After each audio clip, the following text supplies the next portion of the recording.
This is Shafqat Islam. I'm the CEO and co-founder of Welcome. Super excited. We have an amazing guest speaker today, Marcia Trask from Forrester.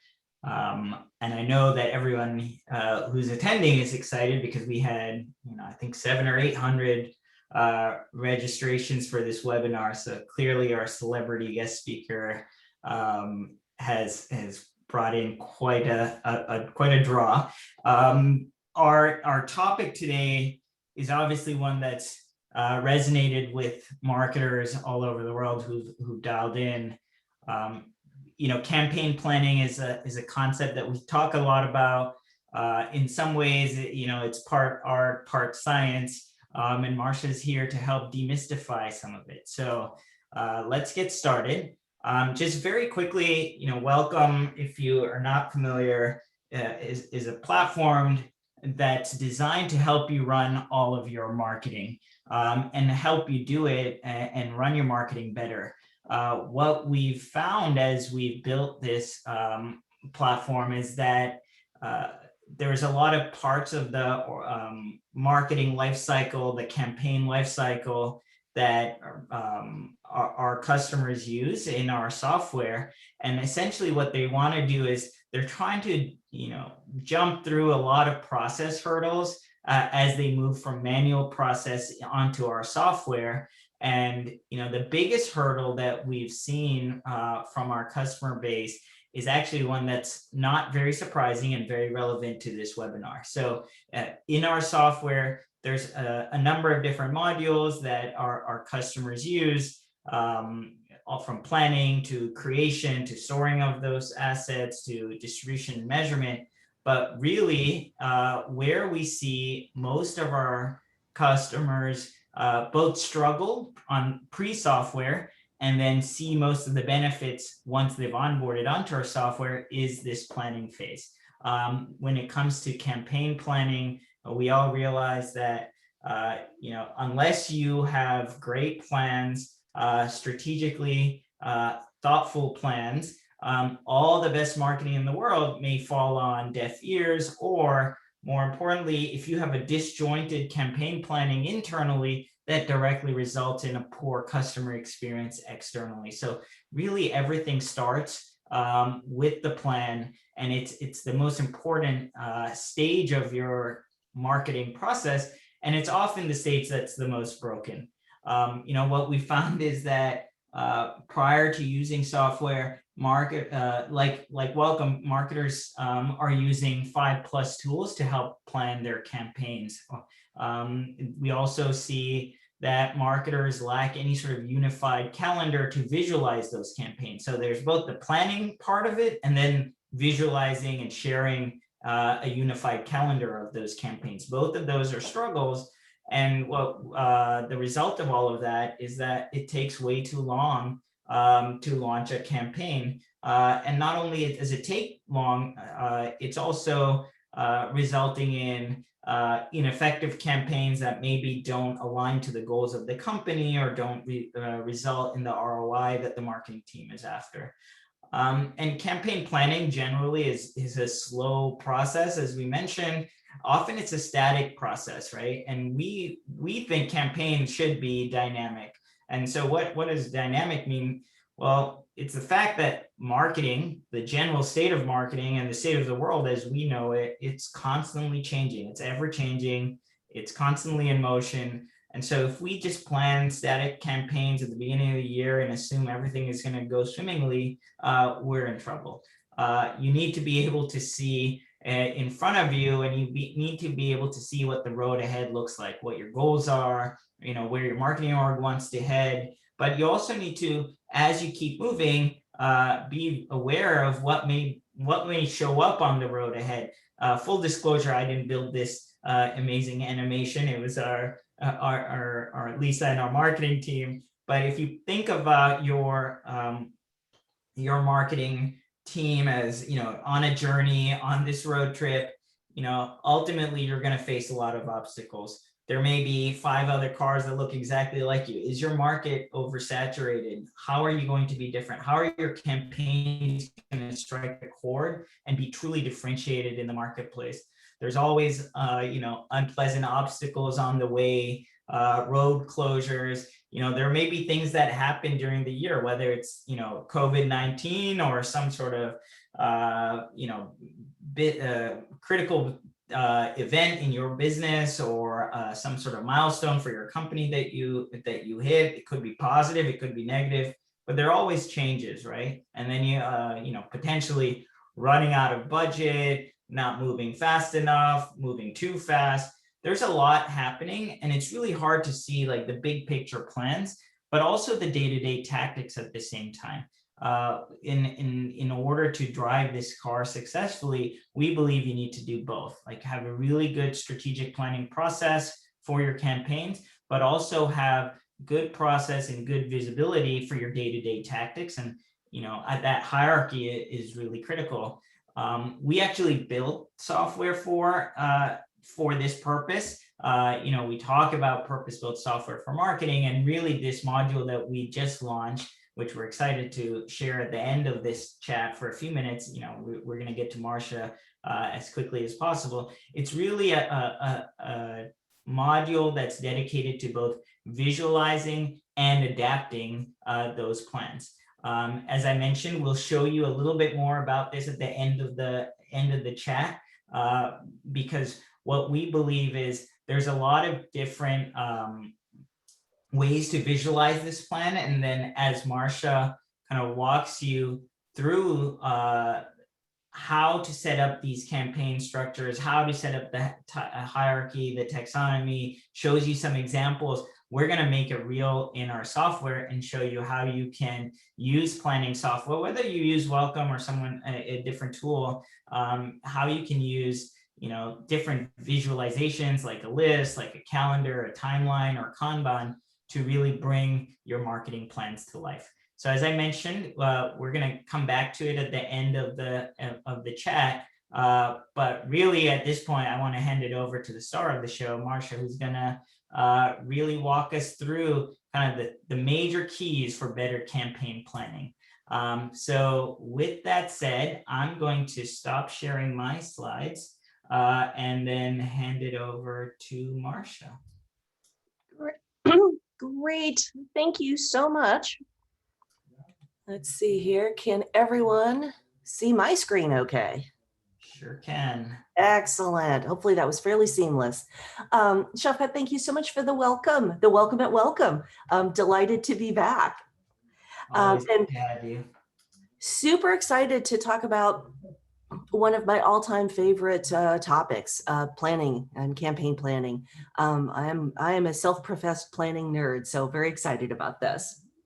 But I know people are thinking, those of you who are on a calendar fiscal year, pretty soon, August timeframe, sometimes July, people start thinking about planning and how we can do this better. Well, let's start with a couple of basics. What do we mean when we say marketing planning? And planning, it's a set of vital activities. It's a lot of thinking. It's a lot of conversations. It's a lot of sharing that makes that connective tissue between organizational strategy, between business goals and objectives, and ultimately the execution that the marketing organization is going to do. And when we do plan and plan effectively, we're thinking about ways that marketing is going to contribute to organizational growth, to productivity, to profitability. We're setting our milestones for what we want to accomplish in a year or other time period. We're trying to get our teams aligned so that we can achieve our goals faster. And that can be teams within marketing, and that can be functional alignment outside of marketing, such as with your sales organization or your customer success organization. And good planning also helps us to establish the direction and the prioritization for what we're going to accomplish in the year. I always love, there's a famous quote attributed to President Eisenhower that says, plans are useless, but planning is invaluable. All that thinking, all that work that you do to make those connections and get ready for the coming year. The challenge, however, is that marketing is always on this tightrope or balance beam, and there is a fundamental need to be able to effectively plan and balance that planning with The agility, that wonderful animation we just saw, the car trying to make a trip with all these roadmaps and blocks and stops, and are we running out of fuel? You need to be agile. You need to be able to respond what's happening real time when you're actually executing in market. But the problem is that the traditional approaches that organizations take to do planning absolutely prohibit this. They do not set you up to have that balance between effective plans and agility. And we're going to dig into a little bit about why, and more importantly, how to address it, how to approach planning differently so that you do achieve that agility. So let's talk about planning today. Right now, it's what I call very static planning. We gather around, the next fiscal year is approaching, say it's August timeframe, and we're given a series of dates, and we're told you need to start building a plan and you have to hit these dates. And often that's the only information you're given. And a lot of marketers, get very anxious around this time of the year because it's like, well, I don't know my budget. And which to me is sort of a wrong question to answer, but it's how we're trained and motivated to think. But I have to start planning. And so I'm just going to put together wish lists of things I'd like to do as a marketer, usually from the lens of the team or the skill set the team I sit on or the skill set I have. So here's the list of events we should do. Here's the list of maybe campaigns I want to run, or here's a list of tactics I'd like to do. It's very bottoms up. And it's largely structured around potential budget availability and the kind of tactics we'd like to run or we're good at running. And it's very static. A more desirable approach is what we call dynamic planning. We're going to spend a lot of time on this concept today. And that is where it's a top-down view. It's not necessarily top-down driven planning, but it's a top-down view that looks at where do we want the organization to go or do in the coming 12 months? Where are we trying to find growth? Where do we think the revenue is coming from? What does the business need to accomplish? What are the goals that we have? And be able to have those articulated and shared so that marketing isn't just told, jump in a car and start driving in circles to get to some, a plan, air quote plan, delivered by an arbitrary date. Instead, marketing has a destination and can say, okay, if we're trying to drive net new growth in this market segment, what does marketing need to do to support this? And the difference between these, if you build it out, is pretty striking.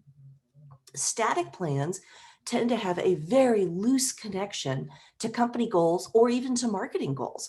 It's just lists of things we'd like to do if we had money. Whereas dynamic planning is a very clear view of, this is how much the company needs to grow next year. This is where the growth is coming from. Here's the kind of markets or customer sets we think the growth is coming from. Here's our product offerings that will be able to connect with those customers. Marketing, how do we help get there? So the connection to goals is very strong. Now, the output of that bottoms up approach is really, it can be, I've seen plans that are literally 100 slides long or 200 slides long. And it's a laundry list of, here's some calendars, here's some tactics we'd like to do by this segment or by this market or by this region. Whereas the output from a more dynamic plan is very concise. It's directional guidance. If the company is trying to grow 20%, we know we're going to be entering a new industry segment. Here's the kind of campaigns we'd like to see happen or we're recommending should happen to help us achieve that goal, with the flexibility to change the tactics or change the underlying programs depending on how they work. Very, very different mindset. And the other thing that happens, and I have a lot of conversations with folks about agility and agile marketing, is that if you build these very static bottoms up tactic heavy plans, one of two things happen. Either the plan is really strictly adhered to, like here we are in August trying to think through what's going to be relevant next May. And it might be wrong, probably will be wrong. Things are dynamic, they're going to change. But that's what we put down on the plan, and by gosh, that's what we're sticking to, which makes no one happy and may not serve the company well. Or the plan is, we go through this arduous planning exercise and everyone ticks off the boxes and yay, we have a plan, and then it's put on a shelf and it's never seen again because we're so busy running around dealing with crises or ad hoc requests or urgent needs from sales that we never actually go back and use the plan. In which case, what was the point in doing all that planning? The opposite view is that we have more of these fluid dynamic plans where we're looking at a set of goals. Well, that gives the marketing teams the autonomy to make adjustments. Hey, we plan to do this event, but this is the goal we're doing, and the event didn't pull in the audience we wanted. So let's scrap the second event we planned and let's do something else that's going to be more effective at reaching or resonating with the audience we're going after. There's that built-in flexibility. And then finally, it's really, really hard to measure marketing performance against one of these bottoms up heavy static plans. That's where people get mired down into, well, how did this tactic perform? Or let's do some attribution modeling. Not that those are bad things, but it's really hard to show marketing contribution if you have a laundry list of tactics. Like, I can tick the boxes and say, this is how many things I accomplished, I said I was going to accomplish. I have a hard time saying if it's helped the company. Whereas if you're doing more of this dynamic planning and you say, hey, we're setting a campaign goal of 100 net new opportunities in a target market, and over the course of 6 months, we can demonstrate through various activity how marketing has helped the company achieve that goal, that is a much, much more powerful and compelling ROI story that marketing can bring back to the rest of the company leadership. So it's just a completely kind of pivot in how you think about your planning approach. And we're going to show you how to do this.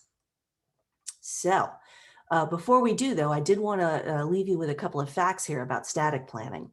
As part of Forrester, we do a lot of studies, and we do an annual global marketing survey. And every year that we've done this, we always ask chief marketing officers, if you had a magic wand and you had the ability to fix some internal processes in marketing, where would you focus? What are the ones that are really not working for you? Whether it's broken, it's not scaling. And every single year that we've done the study, the CMOs come back and say, oh, our planning process, it's broken. It needs to be fixed. So the fact that it came in number one of processes to fix this year wasn't a shock. What was a shock was that the percentage who said it was their urgent number one priority has almost doubled. So everyone is feeling the pain. It's not just the folks in marketing who are in charge of execution. Planning is painful for everyone. And so there's a lot of pressure to make this planning process better, easier, scalable, more efficient. The other study we did recently was a 2021 State of B2B Agile Marketing that Forrester ran jointly with a wonderful organization called Agile Sherpas. And we actually asked organizations that have adopted an Agile mindset, has this impacted your planning? And the answer was just stunning. It was resounding, where a little over 25% said that they don't do annual planning anymore. It's now quarterly. They pull plans out, they look at them, revise them because they're learning and testing, and because of the dynamism and change in the market. And what blew me away was that almost 40% say that they now look at it more frequently than quarterly. Like, plans are adjusted and updated on a monthly or real-time basis because of the changes in the market. And if you have a dynamic planning approach, you can do that and still retain line of sight to the goals you're trying to accomplish. Static planning, where it's just a list of activity that you're committed to doing, makes that almost impossible. So wanted to plant some seeds that there is pressure in the market overall to change planning approaches.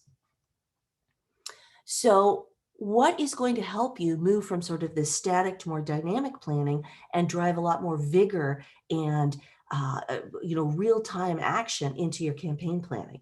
Well, it's really three things. The first is to think about your planning horizons and think about them in a way that's repeatable and iterative. And planning horizons, it's really your time frame for planning. And again, we're going to dig into that in a minute. The other important factor is to develop and adopt consistently across all of marketing a clear taxonomy. When you talk about a campaign, everyone knows what you mean. When you talk about a tactic, everyone knows what you mean. We spend so much time in marketing redefining or defining words, and it makes it really hard. It's a lot of wasted energy. And if you are adopting a platform such as Welcome, having that clear taxonomy is absolutely table stakes. It's vital if you're going to make your application work for you. Finally, you've got the concept being able to cascade your plans down. So it's not a one and done plan. You've got direction and guidance at one level, you take that and act on it at another level of planning, and so forth, so that there's a line of sight. Anyone doing anything, an intern who's helping you put together a new email template has clarity that what their work is doing, how that ladders up to support company objectives. And it's really powerful. So we're going to walk through each of these. But if you're thinking of those 3 car keys, these are it. These are really going to help your planning efforts. So let's talk planning horizons. When we think about planning, and I spend a lot of time thinking about planning, planning actually occurs in any kind of a B2B organization at multiple levels. And we may not always have line of sight to it. But as I walk through these, I bet it's going to resonate for some folks. Generally, when we think about planning and marketing, oftentimes we're thinking about our annual marketing plan. What's the plan for a given fiscal year? Whether it's a calendar year or some offshoot of that, but it's like, what is the plan we've committed to for a year? And not everyone may be involved in that, but that's usually that big exercise that happens in August where, we're running around and ticking off boxes and putting together stuff by a deadline to have a plan. Where it gets interesting is then this annual plan tends to go straight down, no breaks, into tactical execution. Great, we have a plan. What events are we doing? What webinars are we going to run? How many emails are we sending out? Are we going to do a podcast? We go right away to tactics. But as you can see here visually, there's kind of a big gap. And many organizations sort of skip the steps of, well, what's a campaign plan or plans? What campaigns are we going to be running for the year or longer? And also, what are the programs that we're potentially running? Now, I'll get into definitions of those in a minute, but it's some important steps. So it's not just, here's the big picture goals we're trying to accomplish, let's go straight to tactics. You're thinking through things like who's your audience, what's the narrative for the audience, and what's the intent of the work you're doing in marketing. Are you intending to drive demand? Are you intending to engage with customers?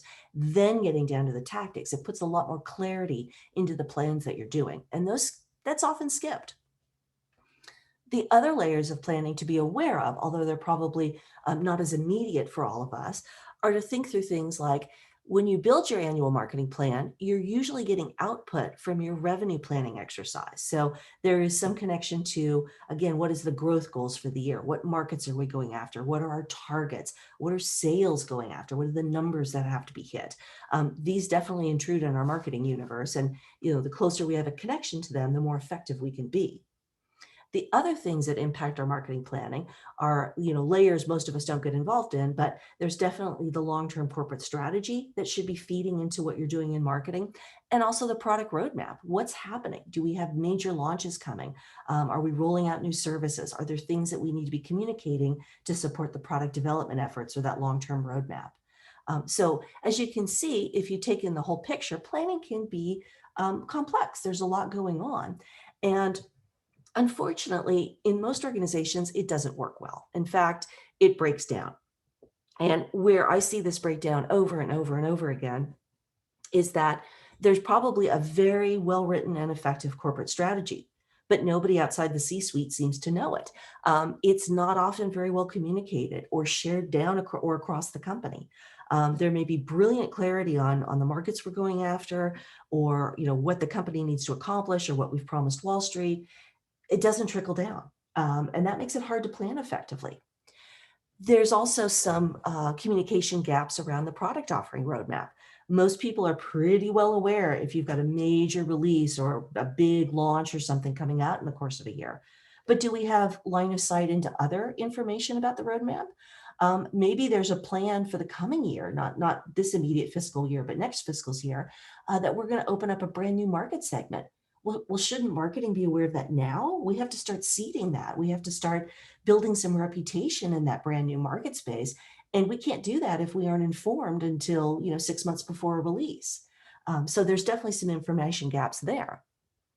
The other problem is that the revenue planning, the goal setting exercises, the figuring out the financial targets, that often happens in parallel with annual marketing planning. And, that's a pet peeve of mine. It drives me a bit crazy because, okay, marketing team, get ready, line up at the starting blocks, start building a marketing plan for the year. Okay, but where are we supposed to grow? Where are we getting the revenue from? Who's our targets? Oh, we'll get back to you with that. It's like being told to jump in that car and just drive around in circles until we get back to you with where we're going. It's kind of silly, but it happens a lot. There's time pressures. So there are ways to help with that. But again, the closer you can get to what's the company trying to accomplish, what are the revenue goals, you're going to have a more effective plan. And then the annual marketing planning, that often occurs in silos, and we don't know what's happening on the sales side or the customer success side. And our plans don't mesh together, and that's problematic. Or our planning breaks down into silos amongst the different functional teams in marketing, and it's hard to reconstitute them together into a whole. So, being aligned is a huge effort for planning. And then I don't see a lot of formal campaign planning or formal program planning. It's get through that annual planning exercise, put in our list of things we'd like to do, wait for budget to get issued, and then rush out and start executing. And we see a lot of random acts of marketing, or we get tactic gridlock here because everyone's rushing off to start executing without a clear vision of where marketing needs to go. So planning can be complex. So it is important to be thinking about these different planning horizons. And I kind of wanted to pause here and throw some questions out to the group. Feel free to edit, throw things on chat. But when you think about planning in your organization, do you have those different levels of planning? And is the information or the outputs from all the different types of planning, is that being communicated and shared? And if so, great. But if not, where does planning sort of break down in your organization? I'll open that up, and Shafqat, any thoughts from your side? Have you seen a client run into this? I'm watching the folks contribute onto the chat, which is great. Just one of the things that I just read is sometimes marketing is asked to create their plan before they see the strategic plan or the executive corporate plan, for the 3 to 5 year strategy, and so sometimes it's flipped on its head. One thing you said that really resonated with how we do things is that product strategy and the product roadmap. To us, that's a very critical input into the marketing plans. And often, to your point about being agile and being dynamic, we may not know a year in advance exactly when some big part of our product will drop. But once we understand, okay, it looks like Q2 is when, at Welcome, we're going to launch this massive new planning module. At that point, we then have to adjust the campaigns, the programs, the tactics, all to better, synchronize our whole company and our whole go-to-market around that product launch. And this webinar, candidly, is part of that, right? It worked out perfectly because we have this product launch. So kind of product as an input to marketing, I think sometimes is overlooked. So really like that point you made. I will keep it going, I think just in the interest of time, but thank you everyone who's contributing to the chat. And we will obviously summarize a lot of these findings and share it back with you. And by the way, when you do share on the chat, if you choose, I think you might have an option to choose attendees as well to make it more public. If you do, feel free to do that. Otherwise, we'll summarize everyone's thoughts and share it out. Fantastic. Glad we got some chats coming. All right. Well, let's shift over to number 2 and adopt a clear taxonomy. And again, super important. This is a conversation I have literally every single day with clients that I work with. People come to me and say, we need help with a campaign. And I'll be like, great. How do you define a campaign? And they look at me like, why are you asking that? Well, the reason I ask is because if you basically ask 10 marketers in an organization what a campaign is, you're going to get 10 to 15 different answers. It's a very loosely used concept. And in fact, I have a lot of fun with the word campaigns. This is an old slide, but a goodie. It's probably one of the most overused words in the English language.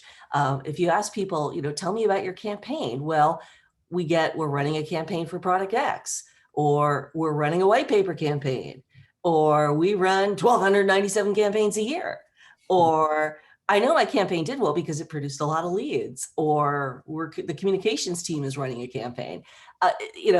This word is just tossed out for everything. There's really no clear sense of, what are the different levels of activity a marketing organization is doing. And it's very imprecise. It's very difficult, because then how do you know if a campaign is working? How do you measure a campaign? If a campaign could be everything from something you're doing for a product to, I'm sending out an individual email and I'm calling it a campaign. It just makes it very, very challenging. And so I always start conversations with, please tell me how you define a campaign, and I can tell you if your plan is effective or not. We have a very specific definition that we use at Forrester, and because we have to be precise in our language. Now, when we talk about a campaign, we think about a campaign sort of in a big C. It is not a campaign as you would see in something like Salesforce or other Salesforce automation system or a marketing automation system. It's not an individual activity.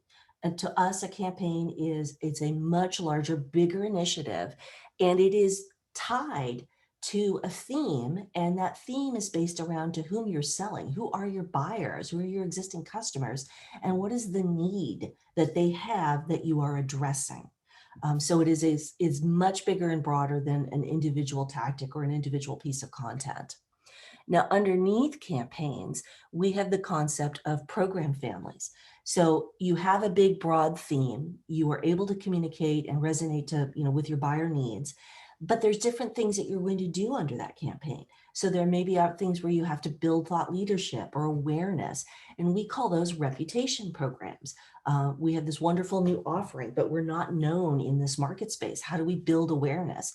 Now, we call it reputation very deliberately, not brand, because there's still company organizational level branding activity. But you can't just go into a cold market and start doing demand. You have to, who are these people? Why do they know about this problem we're having? What's their take on solving it? You have to build up that level of awareness. Obviously, another program is demand and all the work that we do to source and convert and nurture demand. And a lot of time that's where marketers just focus. They don't think about other program families. But there are two others. There's also engagement, and this is becoming extremely important as organizations are adopting recurring revenue models. How are you continuing to engage with your existing customers, even when they're not in an active buying cycle? How do we work with them to get case studies or references? Do we have a community set up to support existing customers? Are we working with them on advisory boards? What are we doing to drive loyalty? These are things that are popping up more and more as we are looking at retention as a huge metric of company success. And the final program is thinking through enablement. How do I give my sales organization, whether it's my telesales team, whether it's field sales team, whether it's third-party channel sales, how do we give them the tools to succeed? How do they continue this conversation with buyers that have come in through the campaign? Do they have the right assets? Do they have the right presentations? Do they have the right tools to help convert this interest into won opportunities? So it's a wide range of activities that happen under a campaign. And underneath each program is your individual tactics or tactic sets. This is your email, this is your events, this is your search engine marketing, this is your digital advertising, all the things that you're doing. But you can use any of those tactics for any of the different program families. It's just putting some structure and some organization in how you think about your marketing activities and ultimately how you measure them and be able to present those results and show that what you've done to contribute to the business. This is just a simple visual here to help you understand how we think about campaigns, where there's this campaign theme. Again, it's aimed at a set of buyers and something they care about, their needs. And then you have your different program families where you can be doing things like building awareness, activating demand, encouraging customer relationships, or helping your organization, your sales, or your professional services teams, again, work and support as you convert opportunities into close won deals and help your customers get up to speed. And this is another visual that shows what we're talking about, where again, you can have a campaign theme, There could be work that you're doing in each of these 4 areas, the reputation, the demand, the engagement, the enablement. And you can see there's a variety of programs and tactics that can go under these, but you're putting some organizational structure around the work you're doing. It's not just, oops, it's the end of the quarter and the numbers are low, let's just start firing off some email. We can be thoughtful and a little bit prescriptive about the work that we're doing in marketing. And Marcia, just a quick question that I saw coming from the chat, that a lot of these definitions or examples are obviously B2B. How does this work in the B2C world? Would it be fair to say that maybe the hierarchy and the structure and the organization principles are the same, but obviously you may not have demand in the same way you would have in a B2B, but can you just give any thoughts around B2C versus B2B?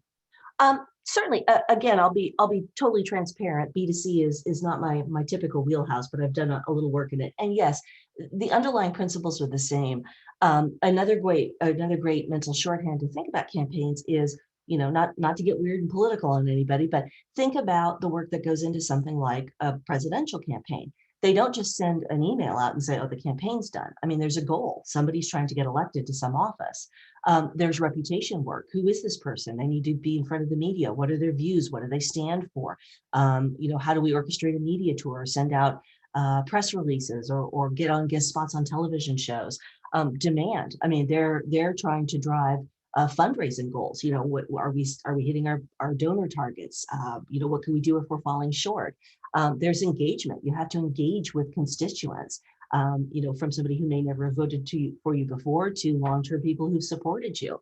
And there's enablement. You're building up a huge national machine of volunteers and paid staff who are doing the work on your behalf, and they need to know what they're doing. So yeah, the same kind of concept can apply in lots of areas whenever you could think of a campaign. B2C, nonprofits, the political world. It's basically, it's just coming down to that intent. You're still doing a lot of great activity, but what is the purpose behind the activity that you're doing? Yep, great. All right, and in fact, that segues beautifully, thanks Shafqat, to this slide. When I explain the concept of campaigns, the Forrester view of campaigns to organizations, they're like, that's great, but we're so busy, we just can't get to that. There's just too much extra work. And, I get it. It looks a little overwhelming at first. And I won't lie, when I've rolled campaigns out at other companies in the past, and the first year or so it's a lot of coordinating. It's a lot of organizing. It's a lot of, horse trading with people. Once it's in place and running, everyone's like, oh my God, this is amazing. Why didn't we do this before? Like, it's so much more effective. And it's really not that it's so much extra work. It's organization principle.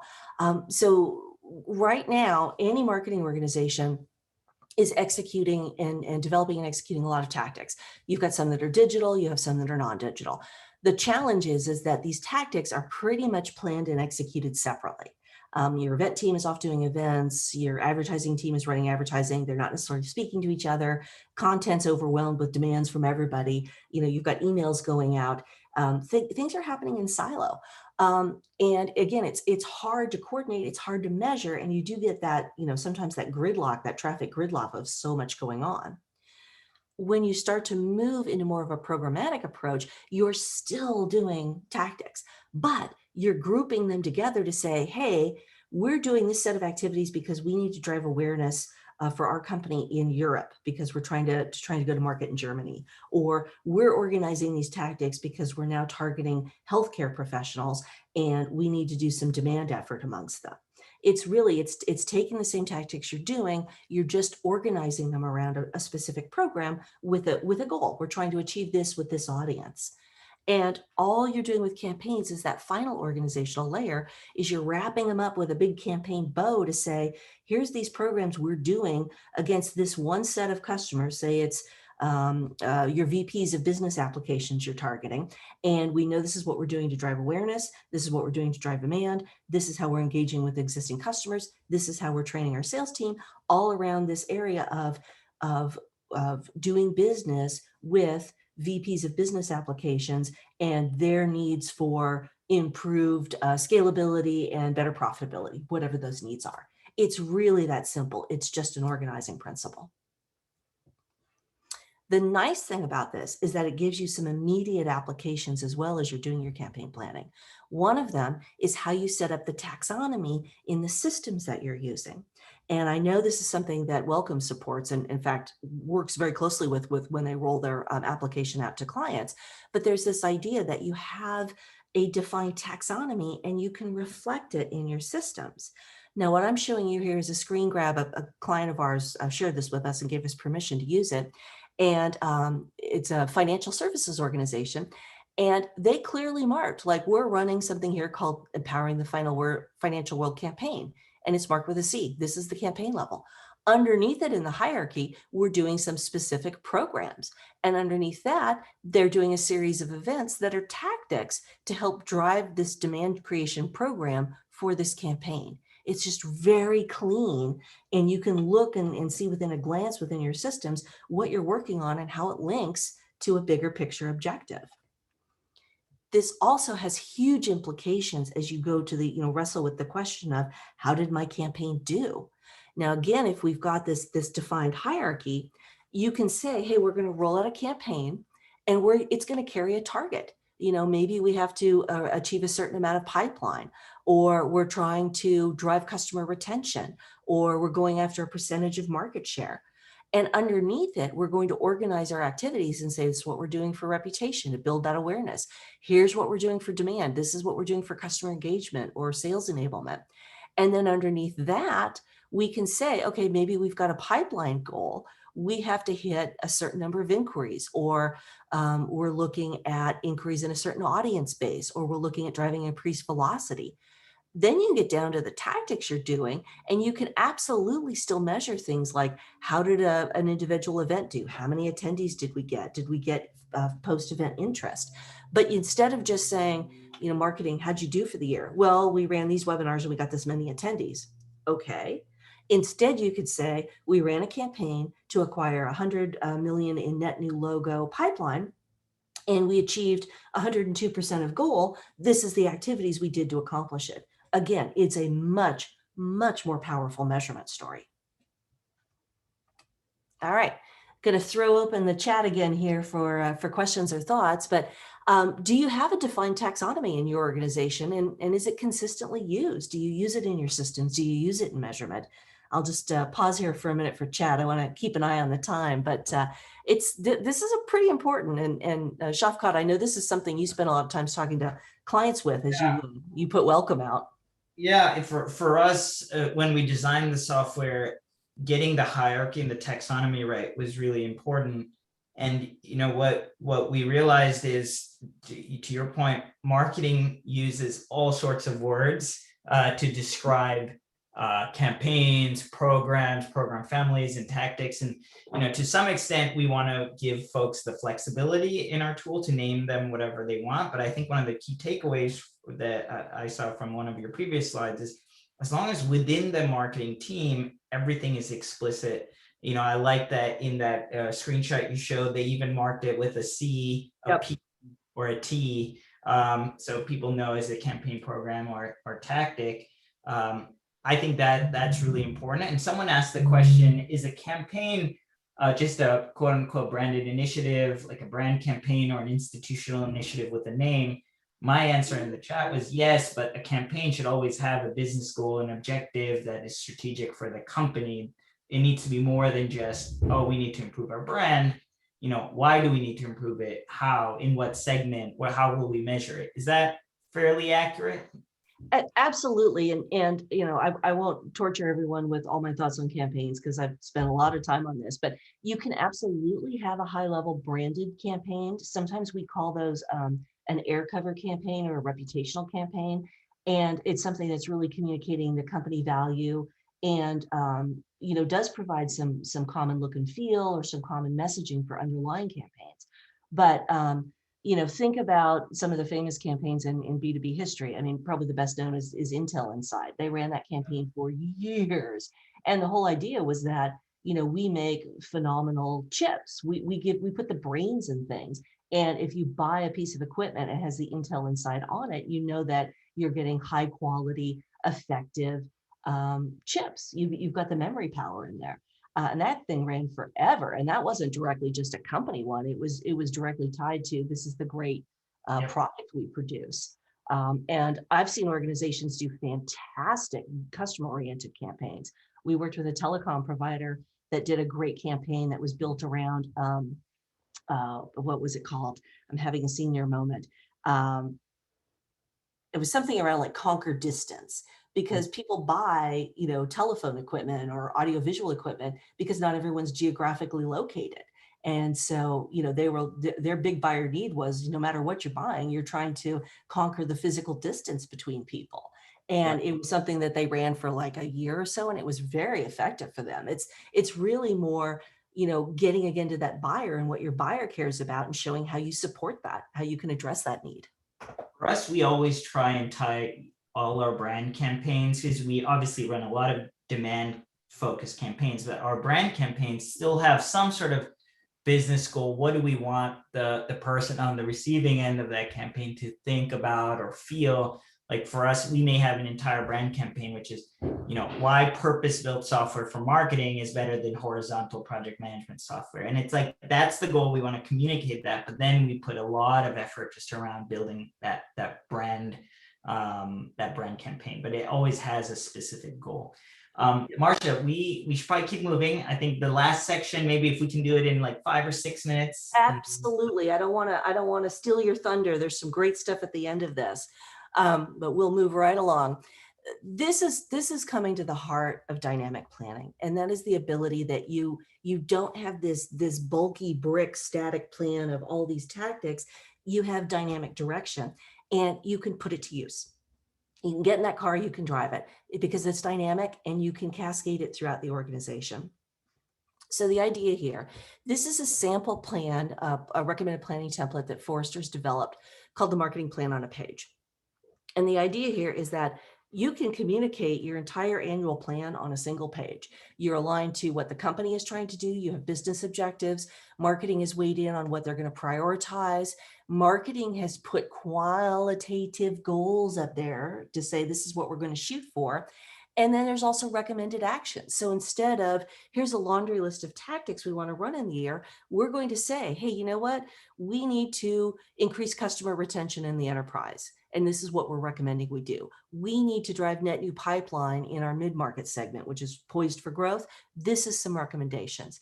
And in fact, that's what we're going to focus on here, is this mid-market. So if we have this clarity, here's the annual plan. This is what we need to accomplish, people. Pin this up on your cubicle wall or put it in front of your monitor. Focus on that. But instead of saying, okay, well, here's the 27 events we're going to do, or here's the whole list of things we're going to do in Q1, we're saying, great, for the mid-market, we have a source and influence pipeline goal.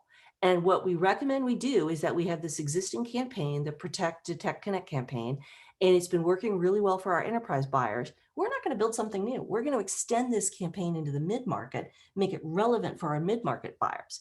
Great.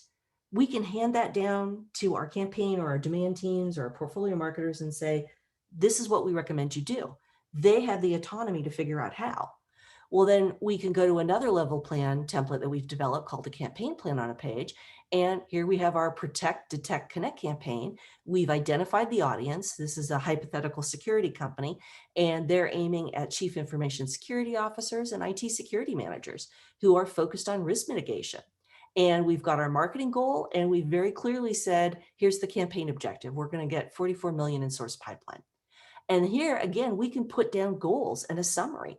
Here's what we need to do to hit this goal. We need to drive certain reputation, hit certain reputation milestones. We have to increase net new opportunities in demand. We need to have a customer advocacy program and some case studies for engagement. And we need to do some work on enablement. And again, we're going to make some recommendations on things to do. We should launch a global advertising effort. We need to refocus our current enablement. But again, let's just drill into one of these, which is demand. So say, to support this campaign, we really need to source 400 net new logo opportunities. Wonderful. Again, not a laundry list of tactics. This is what we need to accomplish. We can hand this over to the demand and field teams and say, run with this. They could come up with something like what we currently have is this program treatment plan.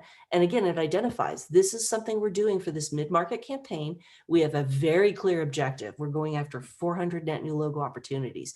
We know our persona. We know the segments we're targeting. We know their behavior. We can say this is where they like to get information. They're currently exploring possible solutions. We know where they are in the customer journey. We can start to specify what's our messaging, what's the offers. And then we get into, great, here's the tactics we're going to do to accomplish this. And we have our KPIs, our measurements for this built right in. We're trying to get 400 net new logos. We can start looking at our conversion metrics. We can start looking at pipeline to see if we're hitting that target. It's clear. And if one of these tactics isn't working, great, swap it out and try something else. As long as we can move toward that goal, that's what's important. And then this can cascade down into your tactic calendar. And this will allow people to say, you're trying to, again, to break those siloed teams within marketing. We can look at it and say, wonderful, we're working on this Protect, Detect, Connect campaign. How is that work breaking out over each week in the quarter? What's happening? Can we pull people together and say, do we have the content ready to start doing these? Do any of these tactics need to get bumped or moved? Are we all working in this together to make sure that we're hitting our goals for this program we're running to support this campaign? The other thing that's wonderful here is that you can add in agile concepts so that people can work together and say, hey, let's break all this tactic work down into sprint cycles. And let's make sure we're all agreed on, do we have the right stuff that we can pull from our backlog? Do we have the information we need to get going on this? What needs to get bumped? Has something urgent happened that we have to rearrange? But again, you've got this information. It's all linked very clearly to plans, and you can act on it and action it and prioritize it. It's not coming in a vacuum. The other important thing is that, because again, we've said planning is becoming more dynamic, people are evaluating plans monthly or quarterly, you can then produce some very standard reviews and adjustments of your plans, where this is a template we recommend for monthly or quarterly business reviews, where you can say, great, what's the pipeline value? What's our opportunity mix? How are we doing on the reputation work we've assigned or the engagement work? We can have some very crisp updates. We can say what's working, what's not. We can make asks. We need to get incremental funding because this program's taken off and we want to extend it. And we can go back and adjust things on the annual plan. Maybe we resolved a risk. Maybe a new one popped up. Maybe we've come up with some recommended actions. Maybe we're doing a recalibration of the goals. But it's all linked back together. It's not mystery. Everyone has clarity and line of sight on that. So it becomes very dynamic, very powerful, and it allows the executional teams within marketing to have a lot more control over the work they're doing. They have line of sight to the goal. They know what needs to happen. They get to determine the how. So, Shafqat, we can either pause here for some questions, or I could just hand it over to you to close it out, because I know you've got some very, very powerful, fun news to share. Yeah, absolutely. Maybe I might just take over the screen share then. Actually, if you don't mind stopping. I stopped it there for you. Great, because I think, I've been observing a lot of the questions that have come up, and it seems like the biggest question is like, all right, how do we turn this into reality? And so what I wanted to share was some of how we think we can help. I'm just gonna, hopefully everyone can see my slide, and I'm gonna play from the current slide. Marcia, do you see my slides? Does it say you've got the keys? You are live. All right, great. So you've given them all the keys, and so now for us, we want to give them the car that they can use that fits these keys that you've given them. And so, yeah, we are super excited that we are launching an entirely new module to help with the campaign planning that you just described. We talked that you mentioned structured planning horizons and doing it in a repeatable way that's iterable. And so we've built an entirely new set of visualizations so that these big picture views of your campaigns, of your programs, of your tactics can all be visualized, shared, and also changed. Things change, plans move around, priorities shift. being able to change things via drag and drop, being able to see dependencies, being able to see that hierarchy. So the second thing you said was that taxonomy and hierarchy. That's really one of the foundational parts of this new plan module. You know, even in this example, we actually quickly built out where you can see in the back, there's a campaign at the top level, and then you can see the program families or the programs around, you know, enablement, engagement, demand, etc. Then you can actually keep building out the hierarchy and then use your own language, your own taxonomy, your own labels to be able to filter it on the filters on the left-hand side, so that you can say, hey, show me all of the program families that I have for this audience or for this business goal. In fact, you can take it one level lower. Once you have your campaigns and programs all defined, we make it very easy to cascade those down to a tactic calendar as well. So you can actually see your individual tactics that could be color-coded based on the program family, or the campaigns.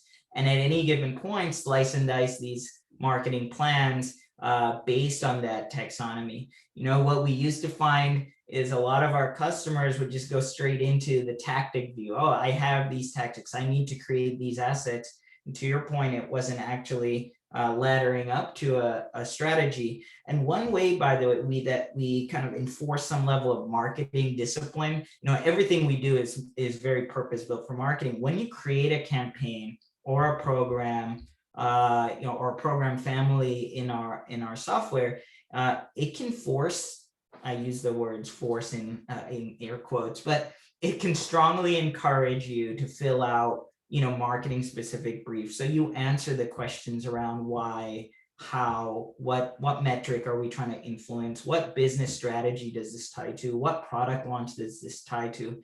So a lot of that kind of discipline, or what I would call deliberateness around planning, can be kind of encouraged or forced through the software. So when people are creating campaigns or programs or tactics, they're always tying it back to one of those kind of strategic pillars or goals. And finally, you know, you mentioned Agile.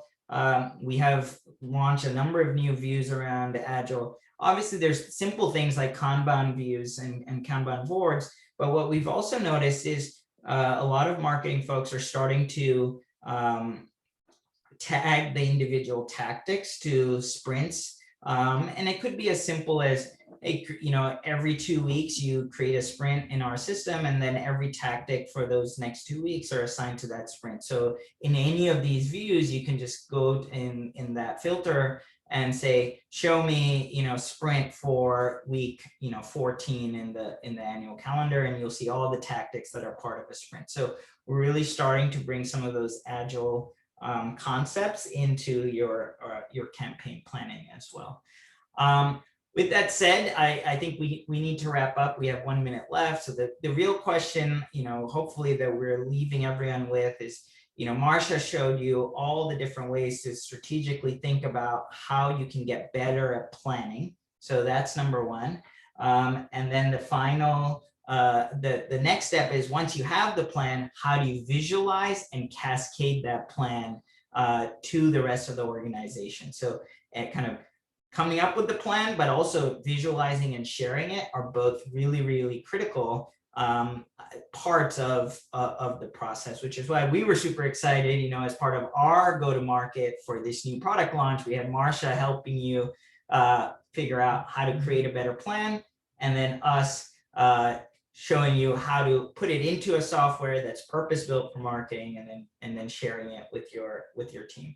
And so, how do you get the show on the road? You know, keeping with the car theme, you can give it a test drive. You know, one of the things that we always are very proud of is we have we're one of the few marketing softwares out there, especially that's built for the enterprise, where you can actually just try it out yourself for free. You can go online to welcomesoftware.com, sign up for a free trial, and then get in touch with us through the product, or to send us an email, and we can help you set up some of these campaign structures and campaign plans exactly the way that Marcia kind of walked you through. We'll help you. If you have a spreadsheet of your campaigns, your program families, programs, and tactics, send it over to us. We'll go into your free instance and set that up in that hierarchy so you can actually see what it feels like to bring that to life. And one thing that we're really proud of is we then get to share that plan, not just within the marketing team, but with the business stakeholders as well. So give it a try. If you go to our website, you can sign up for free, and we'd be happy to help you. Marcia, I have to thank you. This was one of our most, I guess, actively participated chats that we've seen in a long time. People love your content, and we appreciate you making time for us today. Always, always a pleasure, Shafqat. Thank you for having me. Yep. And for everyone else who's waiting for the deck and the video, we'll be surely sharing everything with you very soon. Someone just wrote into the chat from our marketing team. We have a creative campaign going that if you sign up for a free trial, apparently you will win a Tesla. I did sign off on this. So go try it out and let us know any feedback. We're excited to welcome you to the family if you do give the free trial a shot. Thank you, everyone, and appreciate you spending your lunch break with us. I think we're going to wrap it up right now.